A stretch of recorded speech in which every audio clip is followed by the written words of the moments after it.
dulu. Itu berarti setelah saya lulus dari Swiss ya, tahun 99 lulus Desember, ya sejak tahun 2023 tahun udah. Tapi ini apa? Ya diselingi juga tugas belajar di rumah, jadi ada seperti, tapi sejak tahun 2000 itu saya mengajar di kelas dan ternyata mereka nggak lulus sehingga mereka nggak bisa lanjut di tingkat 2.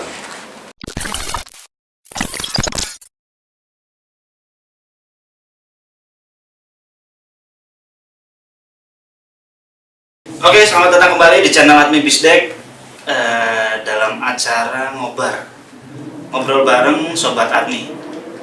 Di kesempatan kali ini kita kedatangan seorang narasumber. Beliau ini dikenal orangnya itu cukup karismatik ya. Pokoknya tuh walaupun saya belum pernah ngobrol dengan beliau, saya belum tahu beliau ini detailnya seperti apa gitu kan. Tapi yang saya dengar itu memang orangnya itu beliau santai, nah dia pokoknya karismatik. Nah, langsung aja kita perkenalkan Bapak Henry. Bapak Henry. Oke, Henry Ismadi Dampak. Pak Henry. Ini Pak, Bapak ini kan menjadi dosen Ya. Untuk saat ini menjadi dosen. Ini kenapa Pak memilih menjadi dosen di Admi? Kenapa Bapak nggak memilih kerja di industri itu? Sedangkan di industri itu kan gajinya kan kalau bisa dilihat kan lebih besar. Ya, ini bermula waktu naik tingkat 3 dulu. Saya udah termasuk yang mengantri untuk dipanggil untuk menerima tawaran dari luar. Tapi saya dulu karena pengen jadi konstruktor, saya milih kalau ada tawaran untuk biro konstruksi saya mau. Tapi yang menentukan kemana kita akan bekerja dan sebagainya itu dulu berpendapat lain. Jadi khusus untuk saya dan seorang lagi dulu dipanggilnya untuk bekerja di Admi. Saya kan ya ngeyel gitu ya. Kok bisa seperti ini? Saya bilang saya kalau mau dapat kesempatan bekerja, saya ingin jadi konstruktor gitu. Terus kalau di Admi ada kesempatan konstruktor, ya nggak apa-apa, tapi kalau enggak saya mau keluar. Ternyata ya beliau bersikeras itu nanti gampang, kalau ada peluang nanti bisa pindah kali ya. Tapi sekarang kita butuh untuk tingkat 1, tingkat 2 dan tool center. Ya saya karena beliau tuh mantan dosen saya juga nggak berani ngeyel gitu ya. Waktu itu dia masih dosen saya, dosen tingkat 3 kan, jadi saya juga nggak berani ngeyel, jadi saya terima untuk kerja. Pertama tuh jadi instruktur dulu. Maaf Pak, saya salah. Beliau ini siapa? Beliau ini Menteri Tenaga Kerja Admi. Jadi beliau yang mengatur penempatan kami, mengatur penempatan kami. Namanya Pak Haryadi. Jadi ya beliau udah pensiun, tapi dulu beliau punya katakanlah punya power untuk mengatur siapa bekerja di mana, karena ya selama mengajar itu kan beliau juga mengenal karakter kami masing-masing. Dia cocok di mana, lalu ditawarkan perusahaan yang mana gitu. Jadi sebenarnya kita tinggal mengikuti saja, itu udah beres, udah ya safe lah gitu ya untuk kami semua yang ada di Admi. Tapi kadang-kadang waktu pertama kali di ini Itu anyel juga ya. Kalau ini yang di pos di sini gitu. Terus setelah menjalani baru kami merasakan bahwa apa yang beliau arahkan ke kami itu benar adanya. Enak Pak, betah di Admi. Wah, ini dia. Ya, sebenarnya kalau mau bilang betah atau tidak itu ada apa ya? Ada yang pertama kali itu jadi instruktur. Instruktur itu dulu gagah, soalnya seragamnya berbeda, khusus itu, dan yang dihadapi adalah mahasiswa. Tapi khusus untuk posisi saya dulu, yang dihadapi bukan cuma mahasiswa, tapi ada karyawan. Saya posisinya di tool center, katakanlah membawai 9 karyawan di kamar alat itu, karyawan branding, lalu sekian mahasiswa tingkat 1 dan sekian mahasiswa tingkat 2 itu. Jadi cukup komplit sebenarnya untuk sebagai instruktur baru bekerja itu cukup komplit. Nah, tapi waktu itu cuma berlangsung sekitar 1 tahun 4 bulan karena terus ada penugasan dari Romo Direktur untuk belajar ke Swiss. Jadi saya cuma menikmati sebagai instruktur praktek bengkel itu ya, itu ya sekitar 14 bulan itu.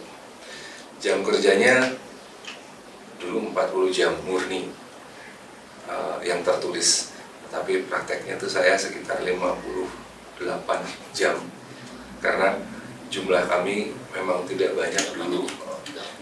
Sementara kalau bujangan kan nggak ada masalah ya, bujangan anak kos gitu kan, wah enak banget. Jadi lemburnya di admi, terus habisin waktunya di admi itu. Jadi kalau apa namanya ya sama sih kayak saya Pak. Ya kalau misalkan saya juga masih bujangan, jadi kalau misalkan agak slow atau apa ya di sini dulu, saya jalan dulu, karena belum kita belum mikirin ya katakanlah anak istri. Keluarga. Ya, betul. Jadi kan dulu cita-cita saya aja dulu waktu kecil itu pingin jadi tentara juga. Cuman kan ya kita kan tidak memungkiri, maksudnya ya jadi seperti ini. Nah, Bapak ini kurang lebih sudah berapa tahun menjadi seorang pengajar? Waduh, kalau terhitung di konteks pengajar.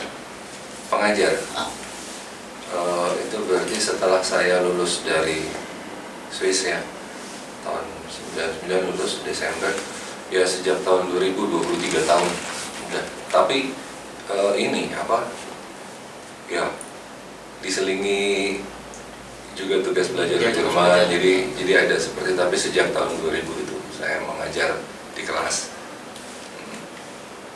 Beliau mengajar dari tahun 2000.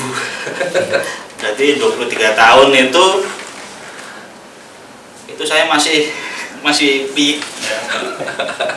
Nah, terus apa Bapak itu dulu cita-citanya memang pengen jadi seorang pengajar? Nah, ini dia. Ini kan wah, itu susah untuk susah untuk diterangkan, tapi atau enggak gini Pak, maaf. Enggak. Gini, sebenarnya kita pengen jadi apa saja gitu ya. Okay. Hanya saja kan bapak saya guru, ibu saya guru.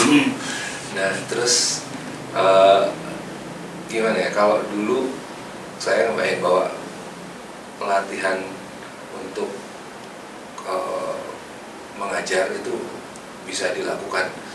Sekolah seperti IKIP itu kan mendidik kita mengajar, instruksionalnya jelas ini. Tapi darah untuk mengajar itu sudah mengalir dalam diri saya untuk seperti mengajar yang baik gimana, mengajar yang benar gimana, itu sebenarnya ini di-cut dulu. Mengajar yang baik itu sebenarnya bisa dilatihkan, tetapi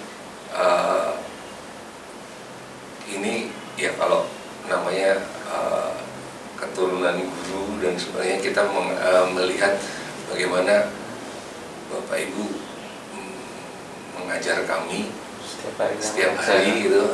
Jadi sepertinya ini sudah mendarah daging gitu. Jadi ini ya Pak, ya apa sih? Kita ngelihat orang tua kita sendiri gitu kan.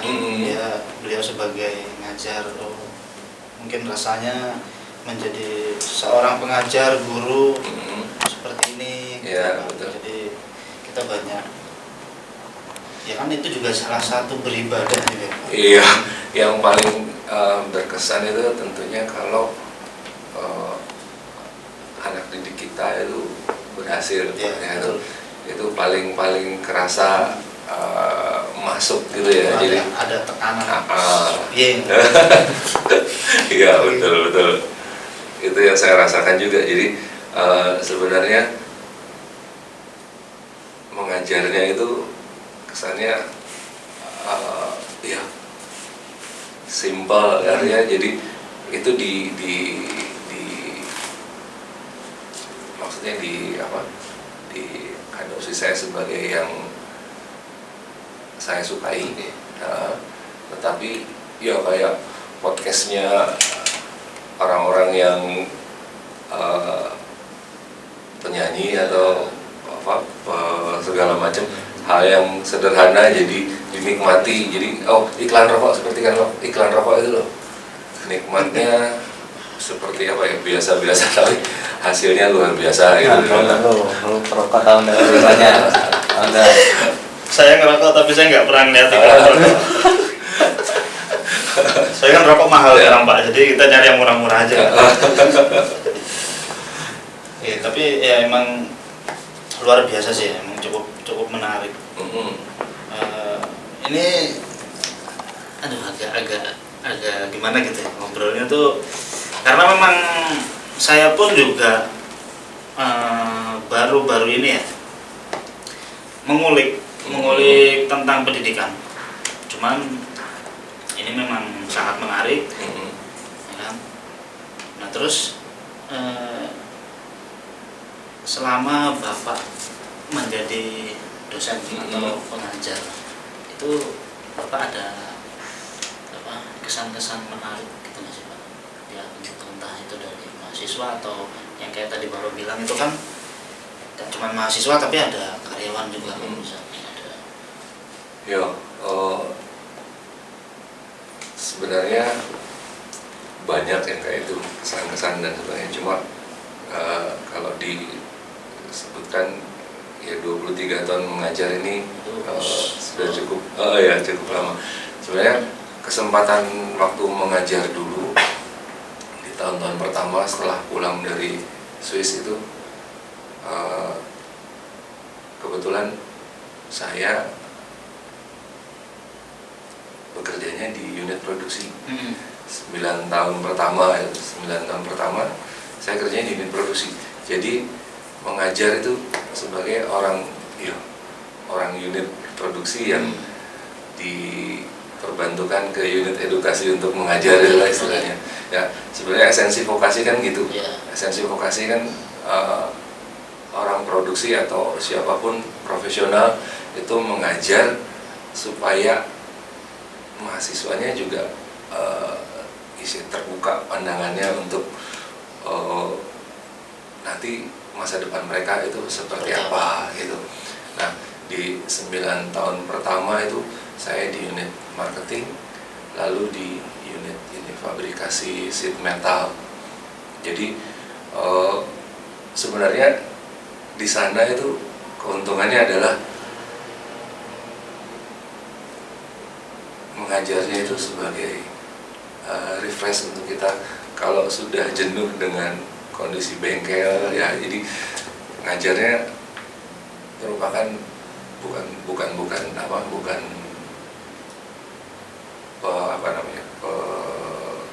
pengalihan gitu ya, tapi penyeimbang gitu. Saya sebutnya gitu, penyeimbang untuk ke dunia yang sebenarnya saat itu. Nah, terus kesan-kesan saya ya, kebetulan kan kita kan di sekolah vokasi, makin kesini makin ke 2012, 13 dan seterusnya itu disadari bahwa yang masuk ADMI itu bukan mereka yang pandai.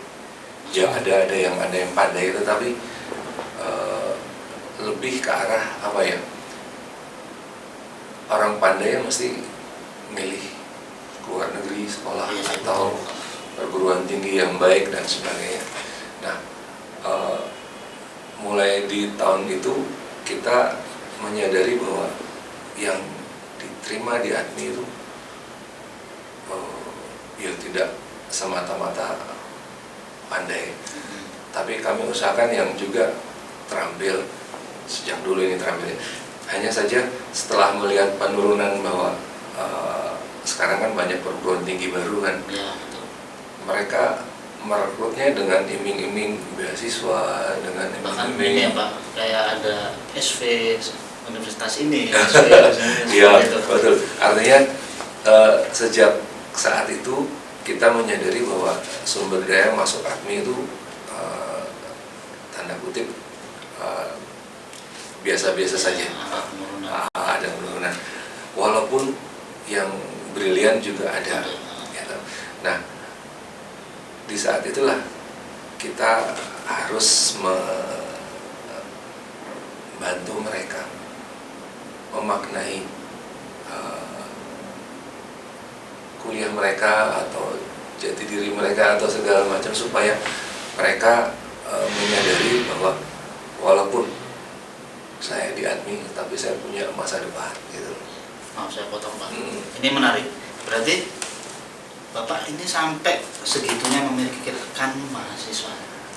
Nanti mahasiswa itu nanti kedepannya mau jadi apa, sampai seperti ya karena itu tadi terus terang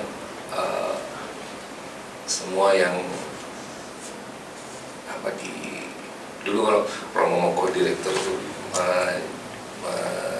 menugaskan kami itu, ingat bahwa apa yang ditugaskan selama 40 jam ini itu jadi beban tugasmu gitu.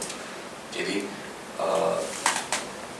dari situ kita melihat bahwa kita membantu mereka juga untuk mencapai apa mereka cita-citakan gitu. Jadi walaupun hanya dari sisi sebagai pengajar di kelas, tidak di bengkel kan, jadi apa yang bisa saya sisipkan untuk menyemangati mahasiswa ya saya lakukan.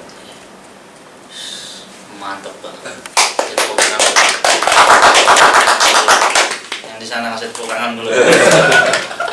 Kemarin itu Pak, kita di seluruh dunia lah, kita menghadapi sebuah masalah kayak pandemi. Banyak orang yang pola hidupnya jadi berubah. Mereka yang biasanya itu kadang sering beraktivitas, kerja atau apa, ya kan? Kemudian ada yang di PHK juga Pak, ada yang di PHK. Akhirnya membuat pola hidup mereka itu berubah. Mungkin bisa dibilang agak sedikit malas-malesan karena nggak boleh kemana-mana. Ekonomi pun juga berkurang. Setelah pandemi ini ya Pak, ini kan mulai sudah normal, sudah cukup normal. Nah, setelah pandemi itu kemarin calon mahasiswa yang mendaftar di ADMI itu kayak tadi Bapak bilang itu kan sebelumnya kan hampir ada penurunan ya Pak. Ya, bisa dikatakan kurang kurang pandai gitu kan, tapi terampil. Nah, itu menurut Bapak itu setelah pandemi calon mahasiswa yang daftar itu kira-kira gimana Pak dari kemauan mereka untuk belajar, mungkin agak-agak gimana gitu, karena setelah pandemi itu kan ya kita semua merasakan. Ya, sebenarnya kalau ditarik garis ya, apa yang sama dari sebelum pandemi sampai sekarang itu adalah bahwa di sistem blok seperti yang admin lakukan, praktek dulu terus teori 2 minggu, praktek 4, itu mahasiswa itu menjadikan waktu teori itu waktu istirahat. Jadi di kelas itu tidur. Ada Pak? Ya ada dosen yang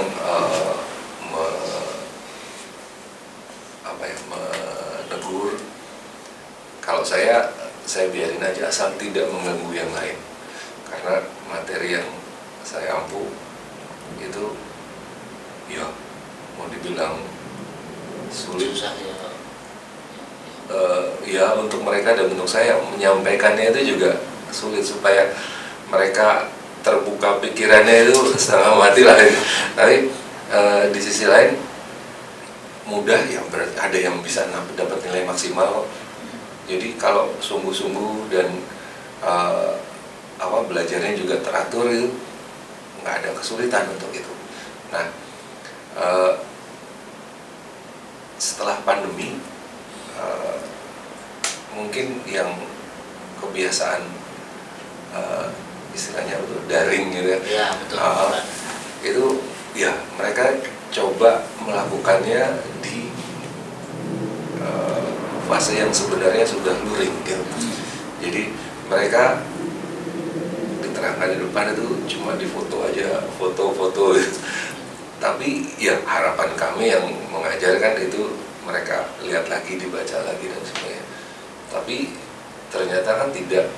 Jadi hanya celak-celak foto itu, tapi ternyata nggak di perdalam atau di ini kan dengan baik, sehingga pada akhirnya ya nilainya itu tadi kisarannya di bawah rata-rata. Tapi yang menonjol ada yang dengan pola seperti itu tapi ada yang menonjol. Enggak, yang benar-benar mau itu dengan kesungguhan hati, dengan ini kalau ada kesulitan bertanya, mereka bisa mencapai nilai yang bagus juga gitu, seperti itu. Nah, itu cara Bapak menghadapi mahasiswa yang seperti itu gimana Pak? Kalau sekarang kalau sekarang saya cuma guyon-guyon aja. Jadi kalau misalnya tiduran itu pas ngelilir pas saya tanya gitu. Ya pas saya tanya gitu. Kalau dulu saya pernah menjadi direktur kemahasiswaan itu, jadi setiap ada yang tidak beres atau yang mereka lakukan dengan tidak sesuai aturan, itu kan tanggung jawab saya juga untuk menertibkan ya. Tapi sekarang kan saya paling lapor ke yang berwenang, atau kalau enggak kalau itu ya masalahnya cuma karena tidur atau sebagainya, itu saya cuma ngulik pakai pertanyaan yang pertanyaannya tetap ke sisi akademisnya, tetapi sengaja saya berikan ke mereka yang baru bangun tidur biar mereka juga menyadari bahwa orang tuanya membayar cukup mahal, tapi mereka tidur gitu. Jadi ini yang harus disadari oleh anak-anak itu, anak mahasiswa itu, supaya apa yang sudah dikorbankan orang tua itu benar-benar mereka manfaatkan sebaik-baiknya.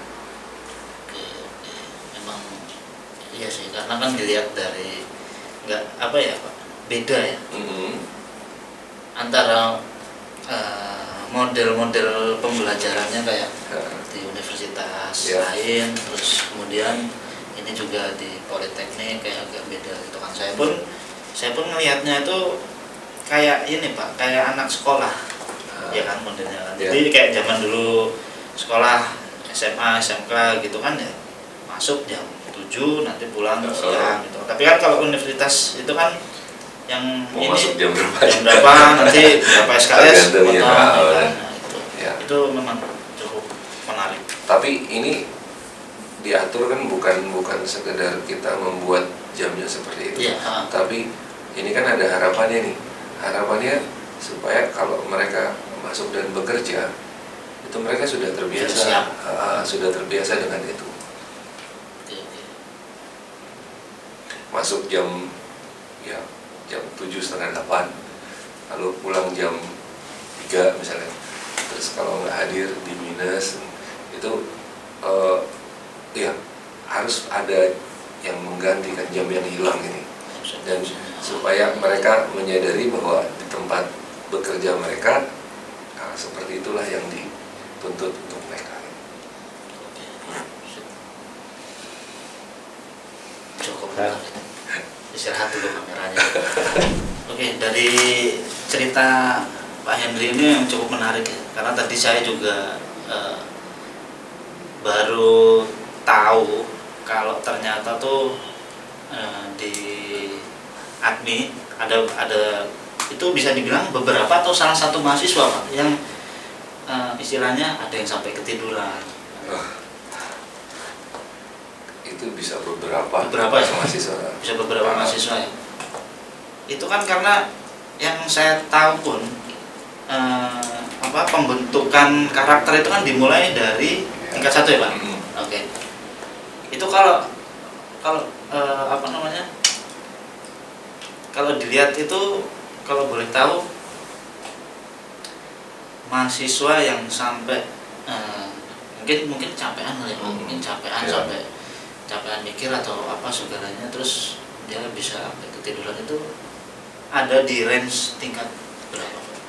Saya pernah mengajar di tingkat 1, tingkat 2, dan sekarang juga di tingkat 3. Nah, biasanya tuh mereka yang di tingkat 1 kan semangat, itu masih semangat melihat betapa persis itu.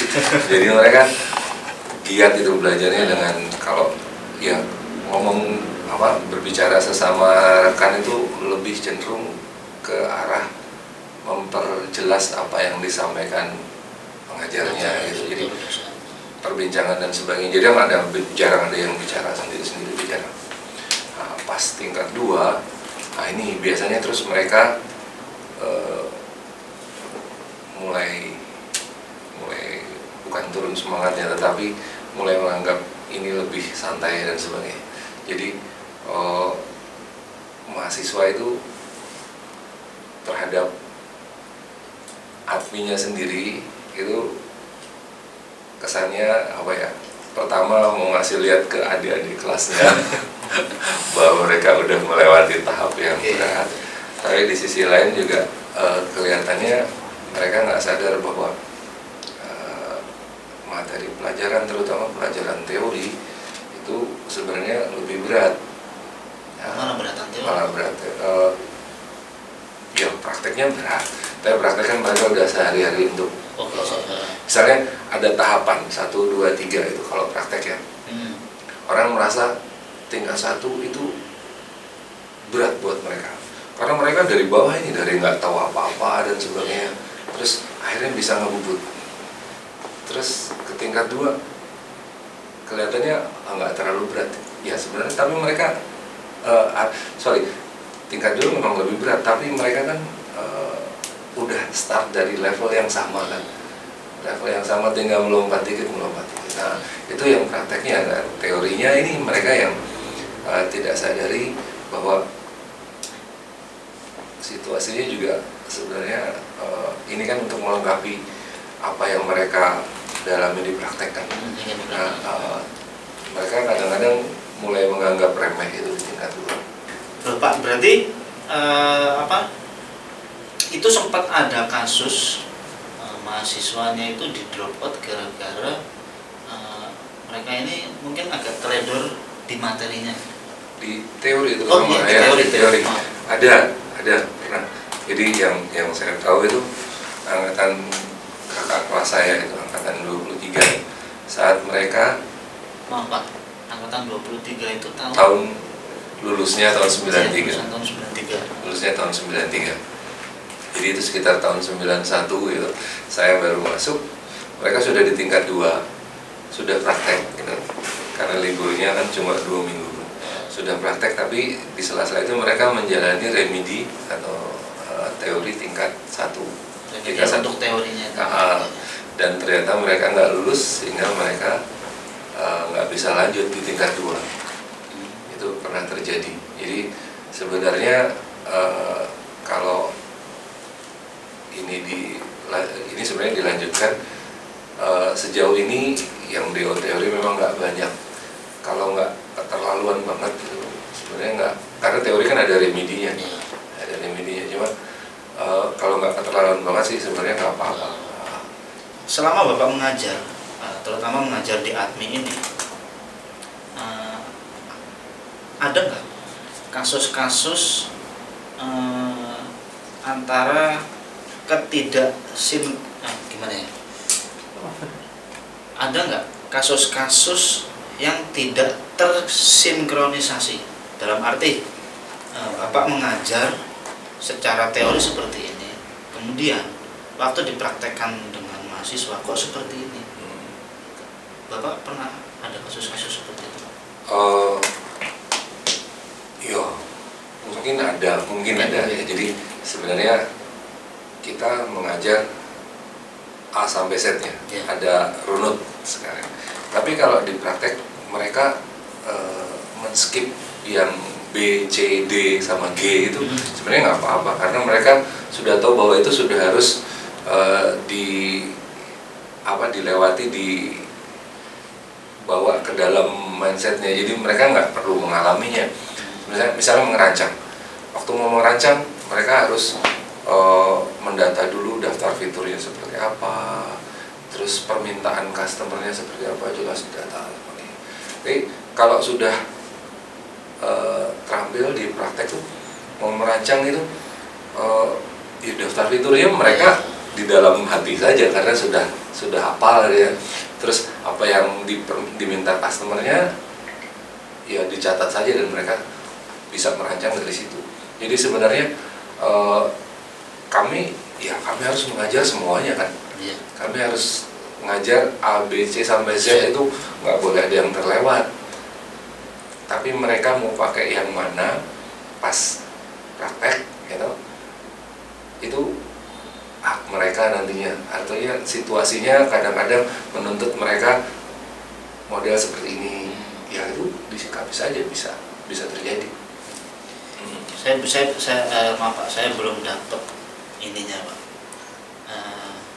Intinya saat Bapak mengajar secara teori, itu cara Bapak mensinkronisasikan dengan praktek itu menurut itu secara Pak Henry mengajarnya itu kira-kira gimana?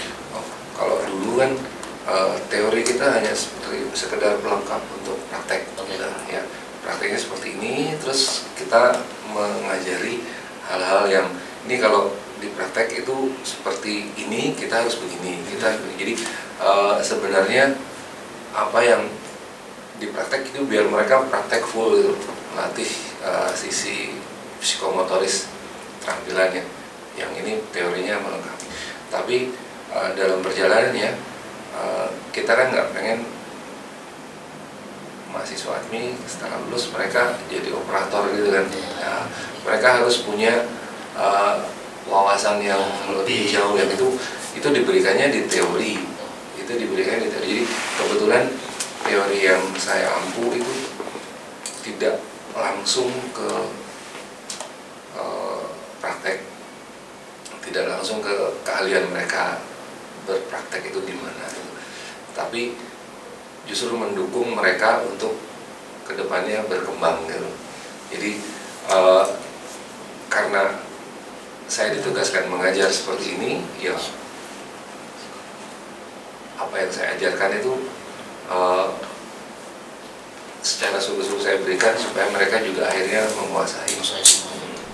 Dari perjalanan Bapak selama mengajar nih, ini berarti kan Pak Henry ini sekarang sedang fokus mengajar materi, Pak, betul? Betul. Materi. Ini dalam dunia vokasi, dalam ranah vokasi, ini bisa nggak sih, Pak? Kayak misalkan seperti Bapak ini kan sedang mengajar teori, fokus teori. Kemudian Bapak ujuk-ujuk langsung ngajar ke praktek. Itu bisa, Pak? Di ADMI ini kan semua pengajar itu instruktur, artinya lulus dari ADMI direkrut mengajar praktek di bengkel atau mengajar teori. Itu pada umumnya hanya ada keahlian tertentu yang mungkin adminnya mengharapkan ini dikuasai mahasiswa, tetapi admin nggak punya ahlinya, jadi mereka hire karyawan misalnya IT gitu, untuk mengajar gitu. Terus pada akhirnya ya jadi dosen juga. Nah, sejatinya idealnya memang mereka sudah mengalami pengalaman praktek dulu itu baru bisa mengajar di admin. Jadi enggak apa-apa itu, maksudnya enggak apa-apa ya, bisa jadi. Bisa. Menurut Pak Henry, ini pertanyaan terakhir karena waktunya sudah ya cukup lama. Menurut Bapak Henry, menjadi seorang guru atau seorang pengajar, dosen, instruktur vokasi, itu kemampuan seperti apa yang harus dimiliki vokasi? Wah, ini memang kelihatannya agak idealis banget ya. Jadi sebenarnya kalau dia mengajar di vokasi, mengajar di bidang yang ditekuni itu mereka harus menguasai dulu ilmunya, Jadi kita nggak bisa mengajar mikir kalau kita belum pernah memikir, gitu kan. Kita nggak bisa mengajar bubut, kita belum pernah ngebubut, itu nggak mungkin. Nah, itu dulu. Jadi sama seperti saya mengajar elemen mesin, ya agak sulit kalau belum pernah kerja di biro konstruksi ya. Jadi paling nggak pengalaman di biro konstruksi dulu waktu bekerja di Swiss itu bisa mendukung proses kita mengajar vokasi. Nah, tapi di samping itu ada hal lain yang saya harapkan tuh bisa sepenuhnya dimiliki oleh para pengajar vokasi, yaitu mereka itu bisa menjadi bisa menjadi teman untuk mahasiswanya, karena mahasiswa itu dengan segala materi padat mereka udah punya padat, itu jangan sampai mereka masih harus energinya pakai lagi untuk merasa takut sama dosennya, merasa ini berjarak dan sebagainya. Jadi harusnya dosen vokasi itu seperti teman buat friendly. Jadi seperti teman buat mereka bertanya, mereka mahasiswa tuh nggak boleh merasa takut atau apa. Jadi kiranya kalau itu sudah diterapkan mereka dimiliki oleh para pengajar vokasi, saya pikir ini lulusannya bakal top. Ya betul. Oke, tepuk tangan. Ini cukup menarik sekali obrolan yang cukup, kalau buat saya pribadi ini cukup tegang. Monggo Pak diminum. karena memang jujur juga saya baru belajar ini Pak, baru belajar tentang ranah vokasi. Ya kan? Ya, mungkin dari cerita pengalaman Bapak itu 100% Pak, itu saya terapkan, maksudnya bukan saya terapkan, itu bakal saya pelajari. Itu buat pelajaran juga buat saya, karena memang Pak Henry ini kalau dilihat profilnya itu, wah penelitiannya jos banget. Oh, penelitiannya lebih ke arah produksi, jadi nggak bisa dipublish. Ya, cuman itu udah mantep banget. Dan saya mengucapkan terima kasih banyak buat Pak Henry sudah hadir di mini podcast kita di acara nobar bareng Sobat Admi. Kami dan tim mengucapkan banyak terima kasih Pak atas informasi pengalaman Bapak yang share ke kami, dan semoga itu semua bisa menjadi pelajaran buat kita semua ke depannya, dan buat teman-teman yang nonton semoga ini juga bisa jadi pembelajaran buat teman-teman. Oke.